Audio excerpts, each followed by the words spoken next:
Pittsburgh Steeler fans, and welcome back to another episode of the Scho Bro Show. This is Steel Curtain Network editor Dave Schofield coming at you Tuesday night, slightly after 9 p.m., in between weeks 2 and 3 of the preseason on a short week. Where else would you rather be as a Steelers fan?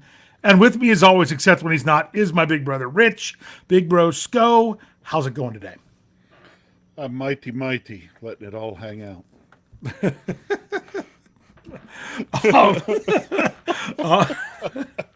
I knew I'd catch you with that one. You always do something to get me going there. Since you couldn't even sniff, but honestly, it's the preseason. You really don't care if it's a win or a loss. I'm still going to go. I know she'll be in here soon. I know I'm going to go with what Afton says, and that is you kind of want to lose a preseason game in there, just because.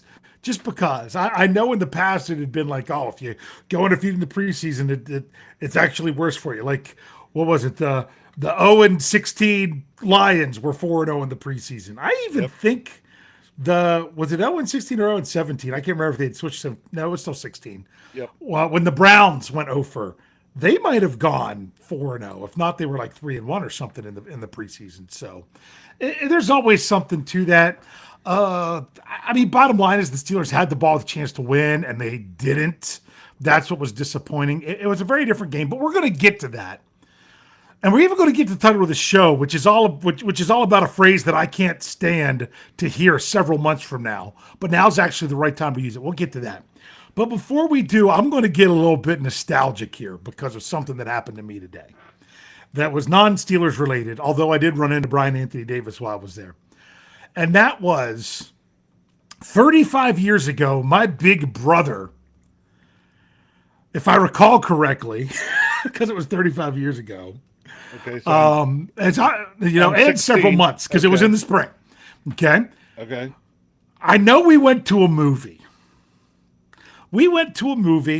I love the movie so much. I had a poster of the movie in my room.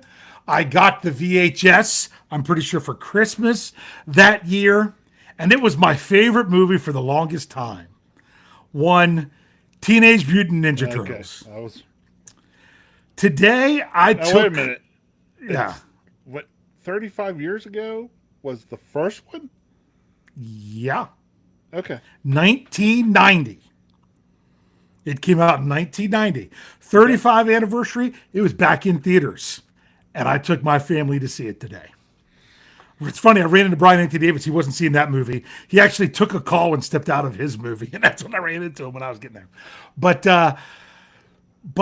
it was really interesting because I'd watched the movie with my two older kids, but my youngest hadn't seen it before. So having him see it for the first time in the theater, it just brought back so much.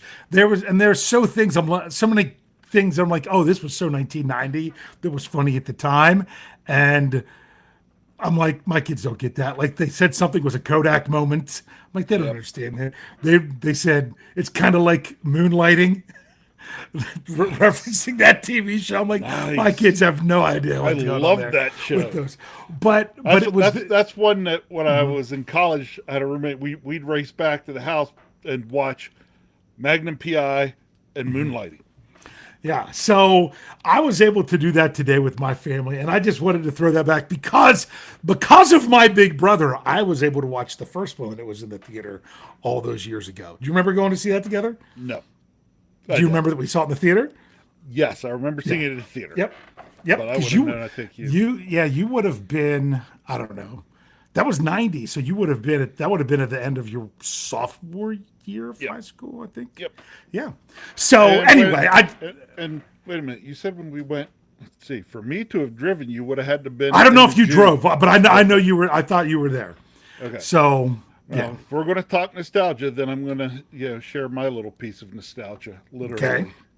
There you go. Yes. Kyle brought set you up. Kyle brought me a little piece of Heinz Field.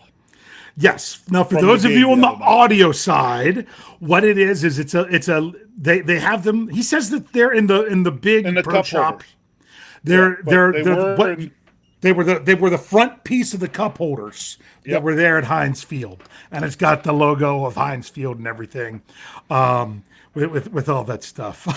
Andrew Wilbar chimes in because of something that was out recently is about the Crocs now has a licensing deal with the NFL.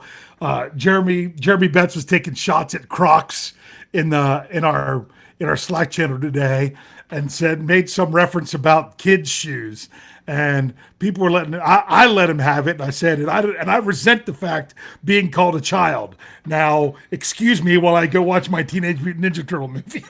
Yeah. So that was a whole lot of fun. But I would have thrown that there because that was something you know. Then I'm just we wondering, shared a room, and I had that poster in our room.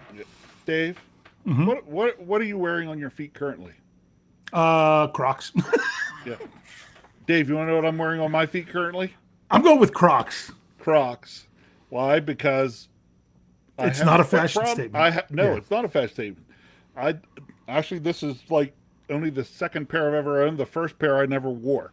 But my podiatrist, I have foot issues, and podiatrist said, wear Crocs around the house like slippers. It's better for your feet. So that's what I do. My Crocs I'm wearing right now are actually slippers. They're open-toed. They're actually towel-lined, not fuzzy-lined, towel-lined, almost like you would have at the pool. And the thing is, and you say about never wearing, I had major foot problems. I had to be on medication for my feet. I was constantly having to be on crutches and a walking boot, all kinds of foot problems for a long time. Big Bro said, wear Crocs. That's what my podiatrist said. I haven't had foot issues for a long time. But you know what?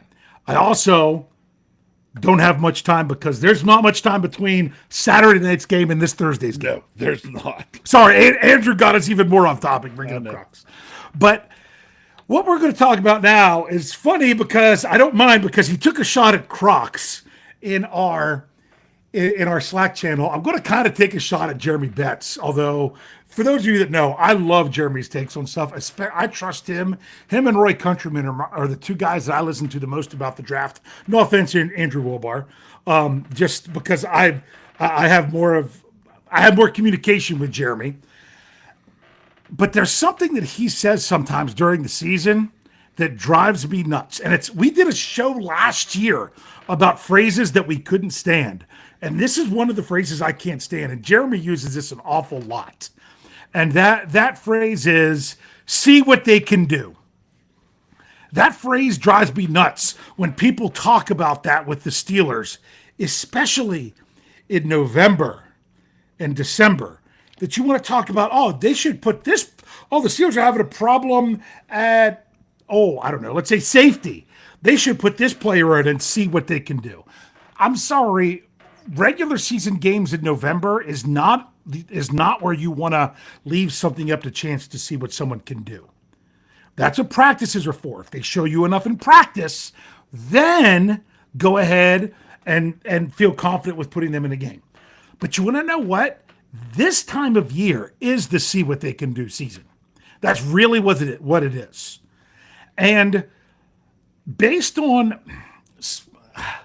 I came up with this idea. I'm like, I want to see who Coach Tomlin says is playing this week in his press conference when he announced it. If you haven't caught it, I did a recap of his press conference as an audio-only podcast. It's out there now. You can get it on Apple Podcasts. You can get it at steelcurrentnetwork.com. Check that out. But there's only 4 players that Coach Tomlin said that are healthy, that are definitely being held out Thursday as of Tuesday afternoon. And those 4 players are Cam Hayward, TJ Watt, Aaron Rodgers, and DK Metcalf. Now, last year, I was very critical of the Falcons and said, thank you for giving us a win, Falcons, giving the Steelers a win by not playing anybody in the preseason and not really being proficient to start the year. Well, come to find out, Kirk Cousins was not proficient at any point during the year, really, and that's why he got benched. So maybe it wasn't as bad, but I was critical of other teams when they didn't do anything. So I can't just give the Steelers a pass. But when it comes to Aaron Rodgers and DK Metcalf, its bottom line is it shows that the Steelers aren't about, you know, fine tuning things, having a tune up to be hitting the regular season on all cylinders. That's not what they use the preseason for. They use the preseason for a little bit of tune up because there's going to be some guys that Coach Tomlin didn't mention that we're going to talk about soon. But that they'll get to play, and if they actually do play, it's going to be for just a little bit, and I'll explain that in just a minute. But the majority of what you see in the preseason is all about seeing what they can do, trying to build that bottom half of the roster. Rich, do you think that this is pretty much although they'll play some of their starters in some places, that's pretty much all the preseason is anymore? It's not about getting ready to hit the regular season, on all cylinders. It's really just about don't get hurt and let's see who our bottom of the roster guys are. Yeah, and like the reason on Thursday you'll see some starters go out and play a series or a couple of plays or anything like that. Some of that isn't even about what they do in the game. That is Coach Tomlin getting them used to their pregame routines. Yep. Getting in the mindset, that kind of prep work versus, hey, we know DK Metcalf can do that. We don't need him to go out there and show us that he can run a curl route. We already know he can go out there and run a curl route and catch the ball, but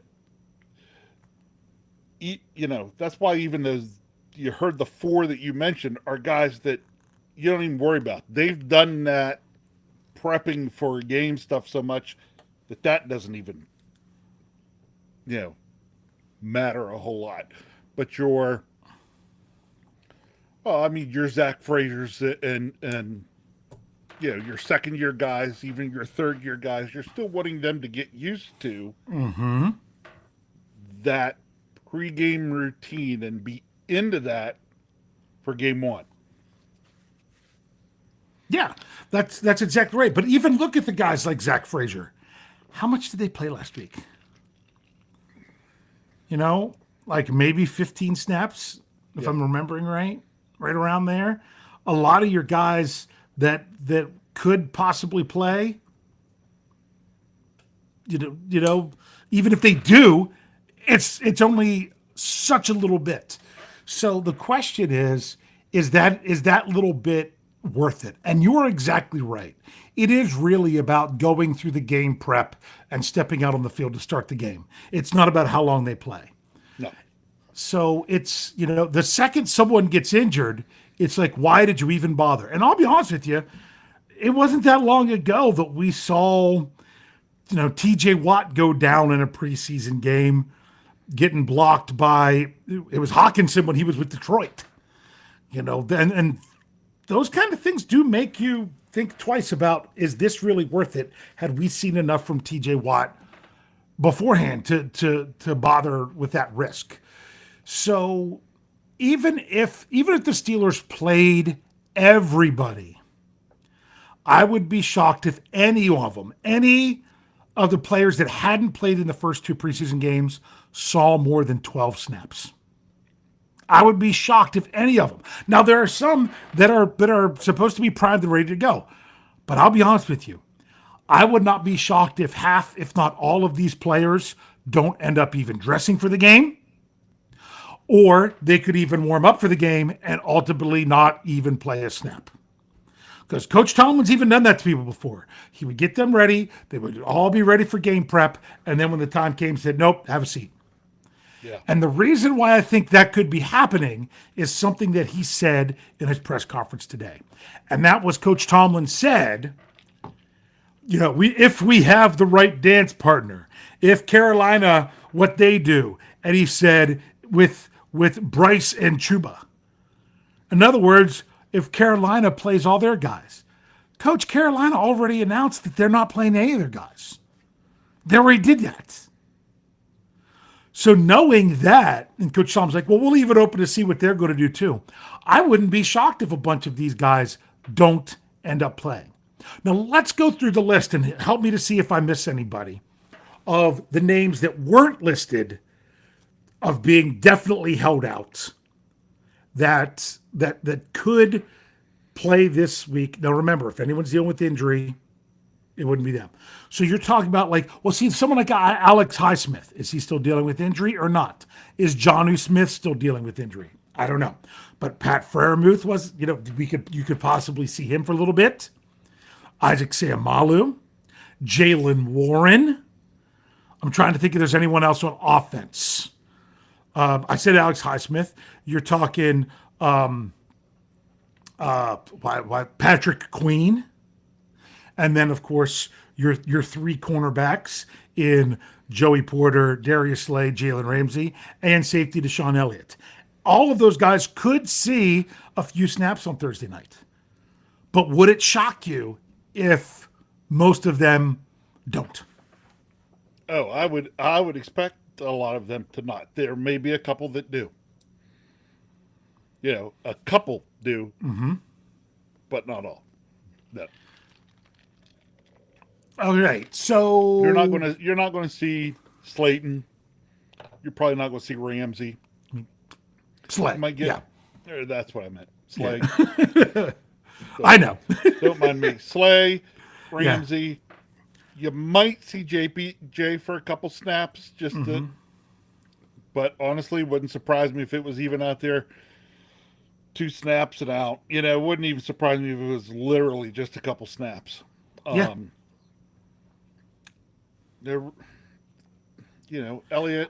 you're talking about guys that we know what they are. We don't need to see the guys that we know what they are. Yeah, well, Coach Tomlin did talk about the secondary guys and said, hey, maybe there's a difference in stadium of making sure they can communicate. So I could see if maybe they got one drive, even if it's a 3 and out and done.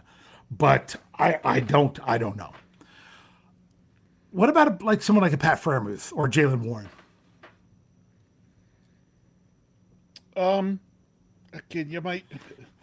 Jalen Warren would be one of those, come out, start the game, take a handoff on first down, pass block maybe on second down. 2, 3 plays and maybe out. It's like I really don't expect it to be a lot, if any. I could see Jalen Warren getting 2 snaps and not even getting a carry. Yeah. I could see them running play action pass with him twice and then say, okay, you're done. Yeah. It won't surprise me if Freiermuth doesn't play at all. Yeah. So. Yeah. So if you're tuning in wanting to see what the Steelers are going to look like this regular season, and that's your goal of watching preseason games, then you're going to be disappointed because you're not going to see that. And it's good. And that's because, people that say, this team is old. Well, because they're old, you don't want to have them out there playing. One thing I do want to bring up before we get into some of these players, what we're going to do is we're going to talk about some of the players we're interested in seeing based on maybe, talk a little bit about last week, but look at some of the players we're looking forward to see Thursday night. There was some news with Cam Hayward today because it was a padded practice and he was participating for the first time in pads. Coach Tomlin was asked about it in his press conference, which was after practice. Said, hey, Cam was out there doing individual drills for the first time in pads. Do you think we'll see him in team drills? And he's like, he was in team drills today. So exactly what that means, Boswell kicked off last week. Some people wanted to know why he didn't kick field goals. Tomlin said wasn't even thinking about it once Christian went down. You didn't want to mess up the timing or anything with Boz out there. I don't know that he would have kicked anyway, even if he was healthy. But with Christian Coots going down, then that's definitely why they didn't. There's so many different ways you could look at it. I know some people were upset that the players aren't playing at all. I know some people even Big Pun here says this. He says, why play them for a few snaps? Or a handful of preseason snaps really making a difference? What's the point in that? That's why I said I would not be shocked if these guys go through pregame warm-up thinking they're going to play, and then they get the rug pulled off underneath them at the end. Say, nope, you can go ahead and get undressed. You're done. Yeah. You're good. Wouldn't shock me. So yeah, I'm trying to think if there's any other news from today before we really dive into some of the players that we want to see what they can do. You hit the Cam Hayward. Oh, I know some people were talking about the whole Gabe Davis thing. Apparently, Coach Tomlin did not acknowledge that he was at the facility. He was even asked about it. He's like, I have no idea. I'm like, whatever. But that was the Steelers. He was beat with the Steelers. He was going to Buffalo tomorrow. It's really everything with that has to do with his health. You know, if the Steelers aren't going to waste their time if he's really not healthy, I'll get more into those. I'll get more into those hypotheticals when they become reality. Because guess what? A week from today, we are going to be talking about the 53-man roster. Yes, we are. Because that's done a week from today. Felicia wants to know, hey, Felicia, although because YouTube changed the way they do their screen names, that's F. Ballard 7779 says, what's the update on Will Howard? Little bit of an update. Apparently he had a different, smaller wrist brace with the pinky thing on today at practice. You know, throwing some left-handed footballs, but he wasn't practicing. So I say we're not going to see Will Howard. And that's why I believe if you don't see him in the preseason, that he's going to start the season on IR. I just think that's the easiest way to do things. But we'll see in a week from now if that is what happens or not. Rich, I'm thinking let's go ahead and take a nice early break here, and then let's dive into some of the stuff that we want to see Thursday night, because I mean, if it's see what they can do season, we got to talk about players and we want to see what they can do. So if you're with us here live, we're not going anywhere. If you're with us here on the audio side, stick around. We'll be right back after this break. Relax, don't worry, no rush, what's the hurry? Relax, don't worry, don't worry, relax. Relax, don't worry, no rush, what's the hurry? Relax, don't worry, don't worry, relax. All right, Rich, we got to relax. Don't worry. See, I already talked about my Ninja Turtles earlier, so I'm all good with everything else. But we got something semi-Steelers related. It's on a different topic that we got to talk about. All right? It's time for the big reveal. With the start of the regular season, you know what's coming up. Yes, I do. What's coming up? The Survivor League. I didn't even tell you about this, and you knew. That's that you see. You get me. You know what I'm talking about. We will have our Steel Curtain Network Survivor pool once again. Now, so I had some people reaching out to me on social media asking, "Hey, are you doing it?" The answer is yes. The reason I don't have it set up yet is simple. We used to set it up at the beginning of training camp. People would go, this was at our former stomping grounds. People would go in, sign up, want to wait for the preseason to play out before they start picking their week one game, and would then completely forget to go make their pick. And we'd lose like half the people in the league simply because they didn't make a pick.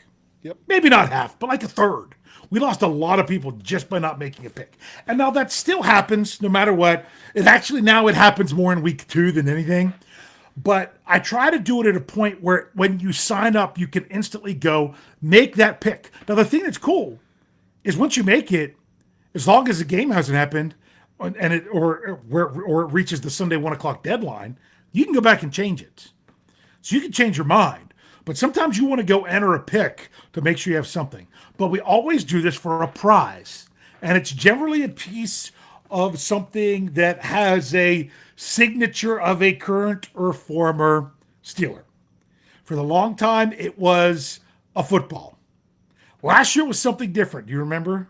It was the mini helmet. It was the mini helmet. Guess what we have? We've got another mini Mini helmet. football. Went from a football to a mini helmet to a mini football. I'll be honest with you. I like the mini helmet because I just think it looks good by itself without a signature. But here I am, if you hear me rustling through, because I have it right here. Here we go. Sorry, I actually got to talk into the microphone. So it's a mini helmet, and I'll let you know that this is what it looks like. Now, if you can see anything signature there, you could see a big A. You could see something else, it almost like looks like a T, but it's an F. You can see 3 other letters, HOF.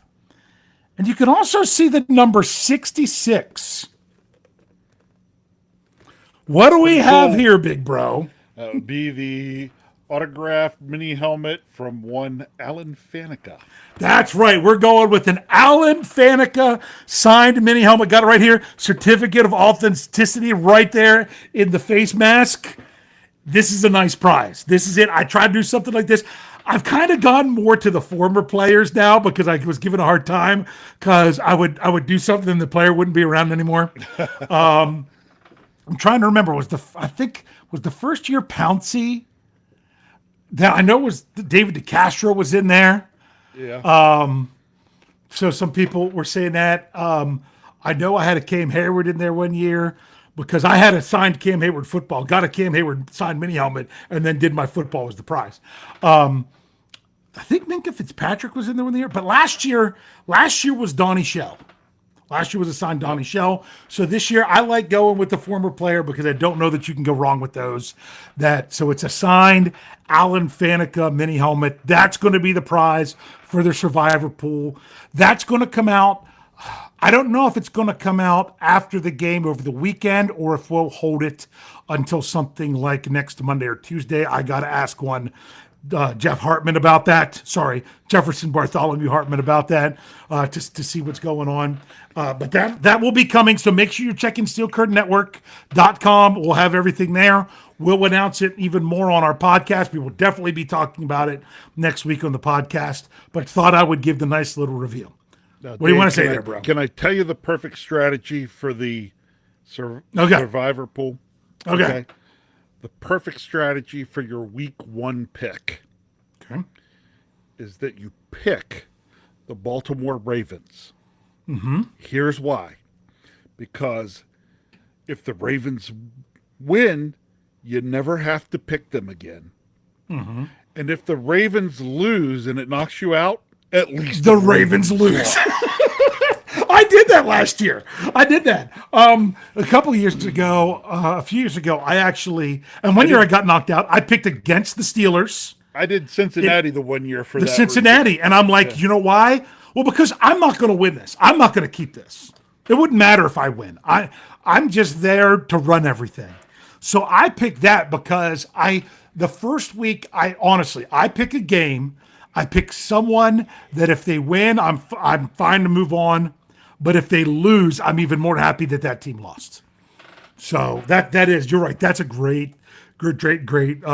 strategy.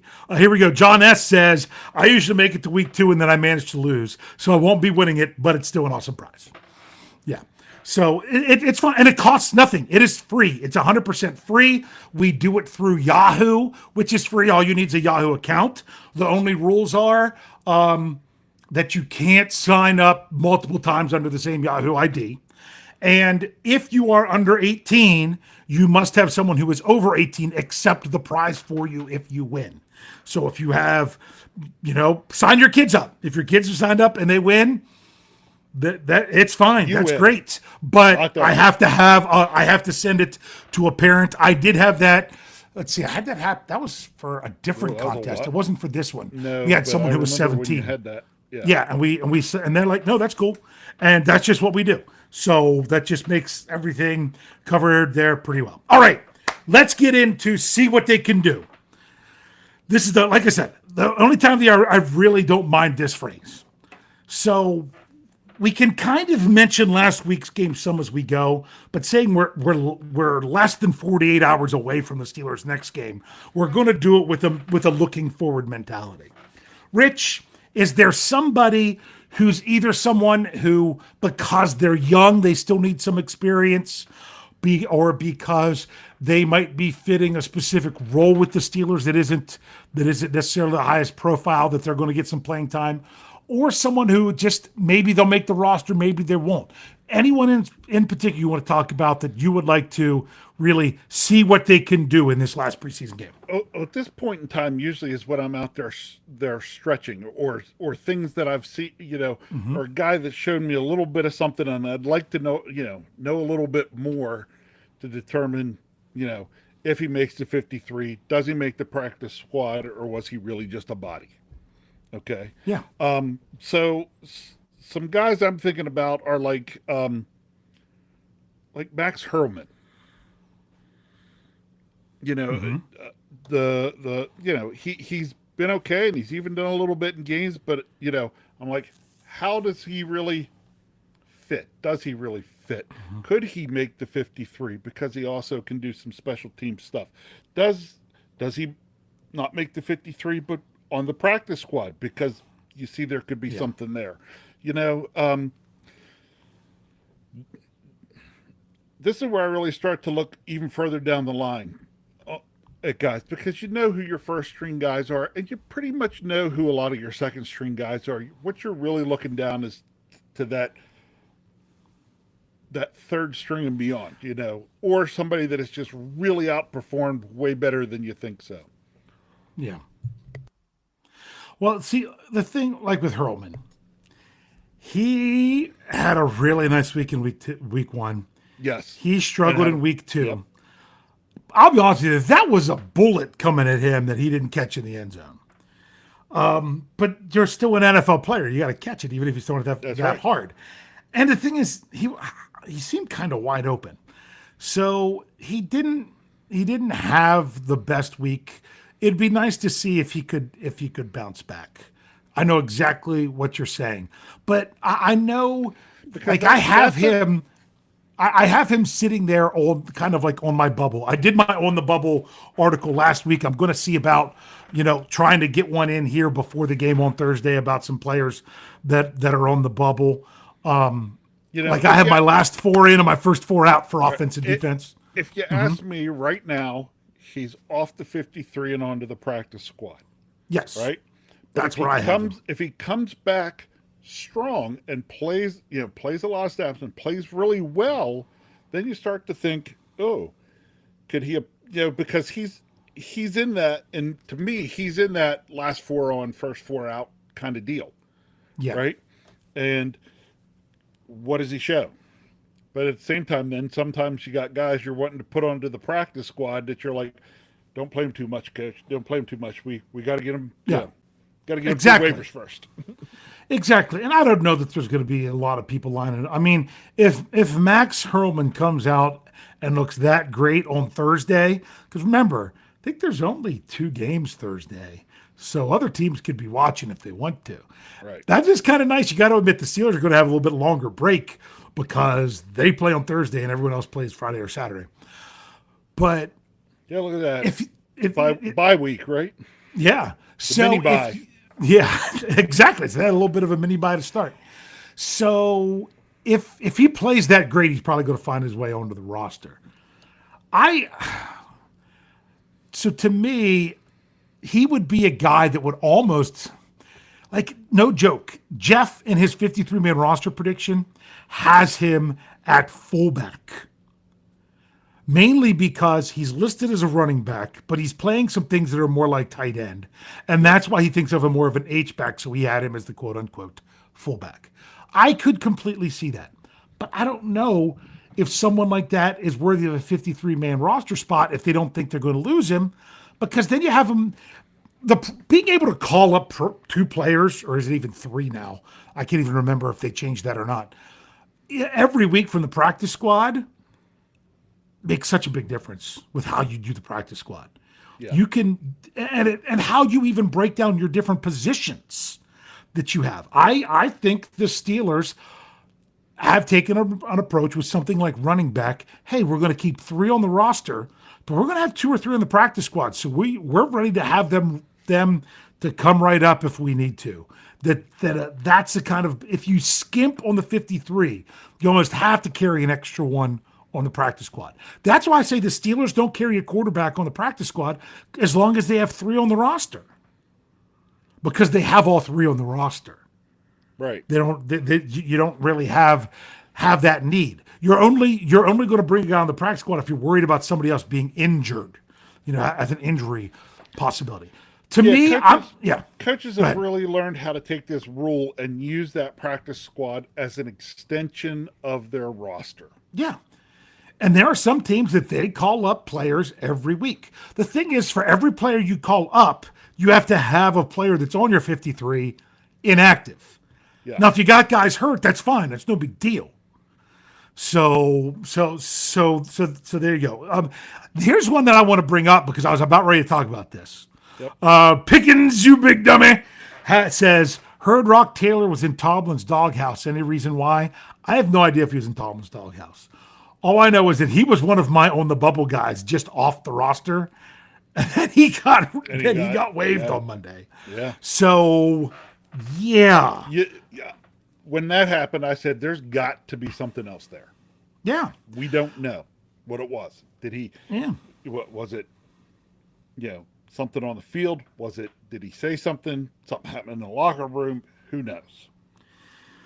I tell you, here's a player that it's not like I want to see what he can do, but just how the Steelers utilize him in the third preseason game might give you some kind of indication of what they're doing. I'm really confused with Bobby Trees. The player they call Bobby Trees. That is Robert Woods. All right? They talk about his veteran leadership and blah, blah, blah and everything else. But he's only been getting it in the preseason games like towards the end. They've been playing other guys ahead of him. Is it to see what those other guys can do? Maybe. Maybe not. Are you going to see Robert Woods out there early, or are you only going to see Robert Woods out there late? That's why I've taken him off my 53 because I just don't know. And they're so high on Scotty Miller, who I had Woods ahead of Miller for the longest time, and things of that. Are they going to keep more than 5 wide receivers on the roster? I think if they do, it's because they bring somebody else in. That would be the biggest reason to do that. But you're also going to want to keep some guys on the practice squad. I think there's some guys that are primed and ready to go to be on the practice squad. Yeah. Another one that I'm a little bit interested about, and here's why. He had take PFF scores for what you were. This last week, I thought their scores were terrible. They just didn't really seem to make sense with what I was. They weren't egregious. It just didn't seem like anything felt right. But the player that graded the highest on special teams for the Steelers against the Buccaneers was Lou Nichols. If he's doing well on special teams, that's a really interesting one to watch. I want to see at what point do they get Lou Nichols in the game, and what does he do when he's in there? I think he's intriguing. I don't know that they're going to keep 4 running backs. There were some people in the postgame show. They need to not keep 4 tight ends and keep 4 running backs. That, I'll be honest with you. Nope. I'm sorry if that person's here in this live chat or if listen to this later. That's about the dumbest comment that I've heard in a while. Do you know why? You will never put 4 running backs on the field at one time. You might put at most 2. Does it look like the Steelers might put 4 tight ends on the field at the same time? Yeah. Yes, you could literally do formations. They've been working with formations with 4 tight ends on the field. To only keep 3 tight ends to keep 4 running backs, not smart football at all. Not one bit. No. Not really. When you have it's not just that you have tight ends, you have quality tight ends. Yeah. And I mean, I was listening to Black and Gold Blueprint. That's Roy Countryman's show that we have on Fridays. I will tell you this, programming note. We're probably looking for Black and Gold Blueprint to be on Saturday this week because of the Thursday night game. They're not going to record until the game's over. So they're probably not going to record till Friday. Same thing with Steel City Insider. They're waiting for this week's game before they do their show. So those shows may be bumped to the weekend just because of the weird schedule with the Thursday night game. Just thought I'd put that out there. So, but listen to Roy. They're talking about, on 20 other teams in the NFL Connor Haywood would be the number 2 tight end. And people want to knock Connor Hayward and say, oh, he does. I still have him towards the bottom of the roster just because he's the 4th in line at tight end. Yeah. But I really don't know that his job's in jeopardy. One, he is a really good special teams player. You're like, well, why hasn't he been playing special teams in the preseason very much? Well, it's very simple. They know what he can do with special teams. That's right. They got know what they've to see what he can do with other guys. So, yeah. So, that's a truth. I mean, Rich, what's your thought on Lou Nichols? Since I didn't let you talk about him really at all. Yeah, he's another just intriguing one. You know, will you be surprised if they put Hurlman and Nichols both on the practice squad? I wouldn't be shocked if there's somebody else there. I wouldn't be shocked if Trey Sermon's there too. Yeah. Yeah. I mean, good. Well, we've seen, luckily it's not been the Steelers very often, but, you know, you've seen other teams go through 3 backs and are on to their 4th guy, you know. Yeah. So, you know, look, I say this every year. If you've got guys that are that you think, oh, this guy could make the squad, make the 53. Nope, he's going to the practice squad. You know, isn't it nice to have that problem that you think you got guys that could make the 53, even if they don't? Yeah. And honestly, how do you say this? If other teams are looking at you to take your players that don't make the 53-man roster, then you must have a pretty good roster. Yeah. Yep. Yeah. So it's funny because Brian Brown says, well, it feels like the Steelers have 15 tight ends on the roster. Honestly, I think they only have, in the preseason right now, I think they only have 6. And they had to bring in another one, maybe. So it's not like they really have that many tight ends. So, and I wouldn't be shocked if they keep 4, maybe put one on the practice squad. But remember, you can get guys from the practice squad from any team. It doesn't have to necessarily be the ones that are with the Steelers now. Yeah, so that's anything else on offense? I mean, I see what they can do. I'm still torn on what the Steelers are going to do with their depth at offensive line. Like, is Ryan McCullum even going to be healthy enough to play? Is Calvin Anderson going to be healthy enough to play? Those are 2 guys I'm interested in, not just because not that I need to see what they can do. I want to see if they can do. Because if they can't go, then what good is your depth if they're injured? Right. So, yep. Yeah, it is if your depth is injured, it's not really depth, is it? Yeah. Yep. And here, John Malesko called it. He says, Galbraith, a practice squad candidate. Absolutely. That's the guy I'd put on the practice squad. You know, he's a young, undrafted rookie free agent. So, all right. So, you ready to? You good with offense? We'll hit some defense real quick before we do our big question here at the end. All right, defense. Anybody that you want to see what they can do? I know that one's even a little tougher. I got one. Okay, go ahead. I can't even say his name right. Is it like Iku Leota? I think is about what it is. He's actually, I think, been out playing Jack Sawyer at outside linebacker. He's been doing some pretty nice stuff out there. He's been getting some pressures and things of that nature. So, not that I think that he would beat out someone like Jack Sawyer. I just think he's intriguing, quote unquote, to see what he can do. I think he's definitely a guy that could stick around on the practice squad. But honestly, if they were going to keep 5 outside linebackers right now, I don't know. I mean, Leal played pretty decent this past week. I mean, it wasn't bad. But he's almost a guy that I would almost lean towards a little bit more than even Leal. Very possible. Very possible. And yeah, you've hit the kind of guy defensively you're wanting to see. In terms of wanting to see it, you know, I sit there and I'm thinking and I'm just, you know, want to see James Pierre? Yeah, I think we kind of know what he is, but more snaps wouldn't do him any harm. I haven't heard anything about Corey Trice being anywhere close to healthy to be able to play. I really don't have a ton. Well, here, I'll let you think about this while I answer this question from Big Okay. Pun.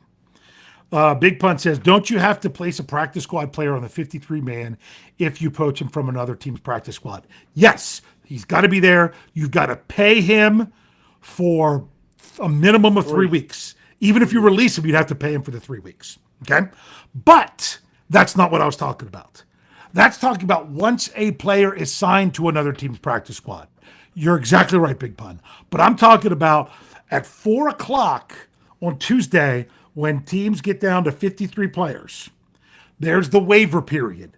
If you claim someone off waivers, no, it's only the non-vested veterans that go on waivers. Vested veterans, they can sign wherever they want, and they don't have to sign anywhere. They don't have to go through waivers at that time of year. So, but anyone that's claimed would have to go on the 53, not on the practice squad. Once you hit noon on Wednesday, they don't even do it the full 24 hours. Noon on Wednesday is when that comes in of players who were waived or who were claimed off waivers. That's when teams can start officially signing players to the practice squad. Now, sometimes you get reports earlier than that because teams talk to someone like, hey, we'll release you out to 53. We understand you could get claimed by somebody else. We want you on our practice squad. So our intention is that as soon as that hits, we want you here. Hey, if they get claimed, they're going to make more money. That's fine. But if not, that you can kind of line up players for your practice squad that are your own. But they don't have to be your own. Once that player is cut at 4 p.m. on Tuesday, you can start talking to players. You know, you can talk to a player that you saw from Tampa that didn't make the 53 and said, hey, if you're not claimed on waivers or whatever, we would like to have you on our practice squad. I know they could offer you something. We would like to have you here in Pittsburgh. We think you could fit in, blah, blah, blah. That's fine. So if they haven't signed to another team's practice squad, which they can't do until noon the next day, even for the Steelers, you can be reaching out to players from other teams and try to get them. Yep. That was my point about that with the practice squad, and that's happened plenty of times. Like I remember a couple years ago, we're familiar with him because he's from this area. Your best friend from college knows him, coached him, everything. Went with Joey Fisher, was with the San Francisco 49ers, didn't make the 53. The 49ers probably thought they were going to sign him. I asked Stats Guerrero, and they kind of thought he was going to go to their practice squad. Nope, Pittsburgh says, we're a lot closer to your home. Why don't you come here and be on our practice squad? And that's what he did. Because you don't have to stick with the team that you were with once they cut you down when they go to 53. So okay, so I try to get some good education of how those things work there. Rich, let's get back now that I gave you some time to think about it. Is there anybody else? It could even be a position if you don't have a specific player defensively that you kind of want to see what they can do in this last game. I'm not even sure see what they want to do, but just I expect we'll see Yaya. Why yay? No, Yaya. That's what Yahoo. Hey, Ya. Yeah. He'll play some, but in terms of kind of what to see what they have, maybe a little more Carson Bruner. That was the next one I was going to say. So you're spot on. Very good. Yeah, just does he have a place? Even if it's not on the 53, does he even have a place on the practice? Oh, he's squad? got a place on the practice squad based on his special teams, I think. Yeah, probably just based on the specialties. But I'd like to see him see some more of what he can do. Yes. At position. Yep. So, that's a good one. That was going to be the other one that I brought up. Hey, if we see the starting secondary, I want to see what they can do together, even if it's only for a couple snaps. Other than that, I still don't know what I think about Beanie Bishop. So I'm going to keep looking at him. There's times where people talk about, oh, he made the play, he knocked the ball away.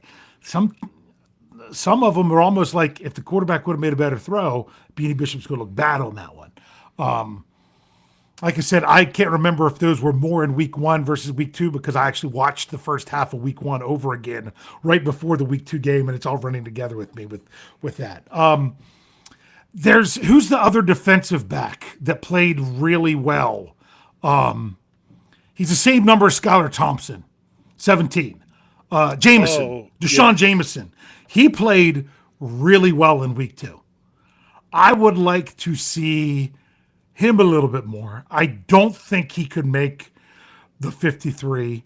I think he's a prime candidate for the practice squad, unless they like him better than James Pierre. Maybe he does some stuff on special teams and they keep him over Pierre because he looked pretty good.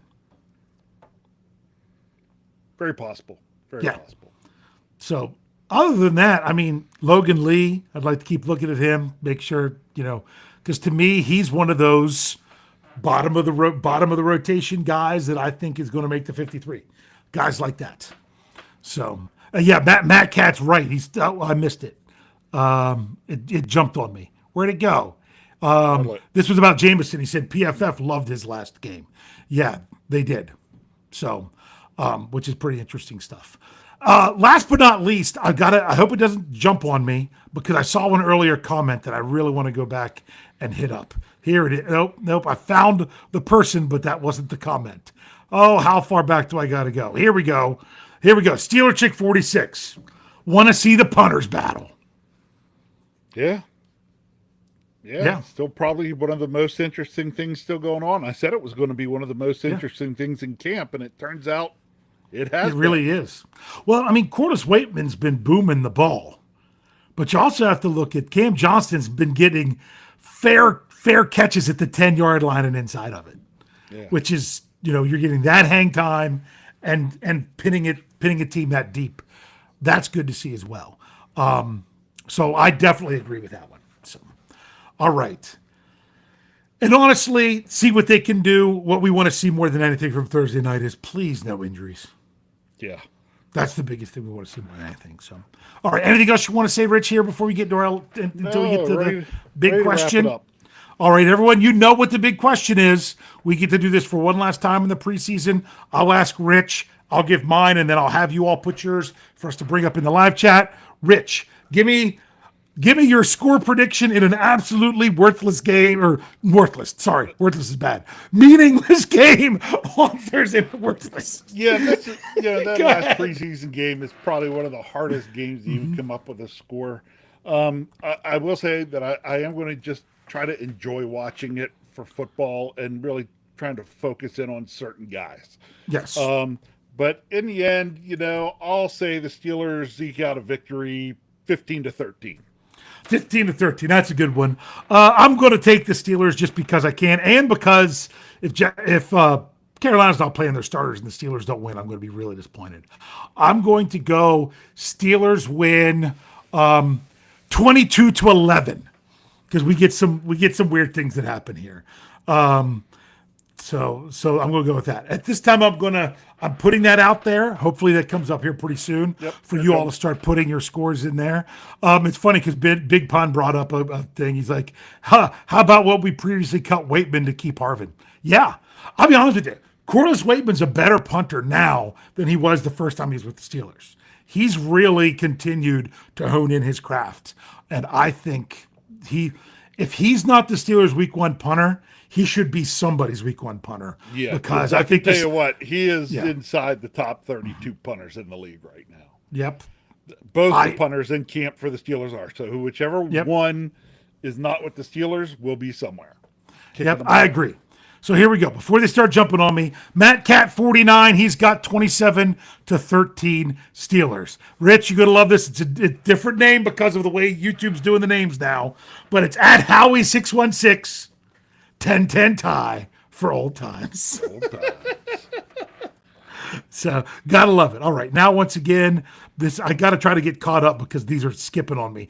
Afton's got 18-15 Steelers. Steelers Chick 46 has 21-17 Steelers. TD Tom Dessenberger has 20-13 Steelers. Patricia Castaneda or Castaneda, one or the other. I'm probably pretty close. 21-17 Steelers. Oh, it jumped on me, so I got to try to get back to it. Mark Tobin has 23-17 Steelers. Maybe we should have gone with the 23-19, Rich. Pittsburgh Toddy has 20-16 Steelers. Here we go. And I'm going to bring this up just because this was from what we were talking about earlier. Roberto says that we can't go wrong with either punter. That's not Roberto. That's Robert Rode. Oh, is it? I thought it was Robert Rowe. Robert, yeah, but that's okay. They all run together now. It's driving me nuts. Brian Brown has 12 to 11 Steelers. Says, hey, someone else went with an 11. I love it. He wasn't the only one. We'll get there as it keeps jumping on me. Here we go. Reginald Rivers, 17-17 tie. There we go. Big Pun drops his in there. 1917 Stillers. Here we go. I still this name cracks me over. Pickens, you big dummy. Has 11 to 9 Steelers, which I think is a whole lot of fun with that name. Here we go. Oh, big higher scoring. CD 9277 says 31-17 Iron Men. John Malesko has 34-27, going with the higher scoring this time. What's this name here? It's Brent Howe. Brent, these are confusing the way they are now. 16 to 9 Steelers. It's funny because Thomas is saying, yeah, YouTube now uses your nickname. They don't. It's so weird because the names I'm used to seeing aren't the same ones for a lot of people. What else do we got here, Rich? Did we get everything? I think so far you have, and nothing else is. I think we got them all. So just so you all know that, there'll be no Steel City Insider tomorrow. It's going to be later on, probably on the weekend. I mean, it's a possibility. It could be. I mean, it's probably Friday or Saturday. I'll be back for Mr. Woodside. Oh, there we go. I'll be back for Unpopular Opinion for a couple more Sundays coming up this weekend before we get back into Last Minute Thoughts for the regular season, which is, I like that show a lot better because it means I'm talking about a Steelers football game. And there will not be a preview this week. No Steelers preview. It's Steelers post-game show because of the game. That's how it works. So Mr. Woodside has Steelers 19-16. Hey, make sure you check out SteelCurdNetwork.com. Still got all kinds of good stuff there. And like I said, we'll have more information on the contest coming up then whenever we decide that we're going to get that fired up for people to start. Rich, what do you have to say to close us out here tonight? All right. Let's everybody just take a deep breath because we're going to watch the Steelers on Thursday night, but remember what this is. This is the last preseason game. You're going to see a lot of guys, especially in the second half, who are not going to be on rosters and probably not on, some of them probably not even on practice squads. Yep. That's okay. But just remember this when it's over. When the clock hits 0 on Thursday night, what are we looking forward to? Week 1 of the regular season. Can't wait. Relax. You gotta just chill out, man.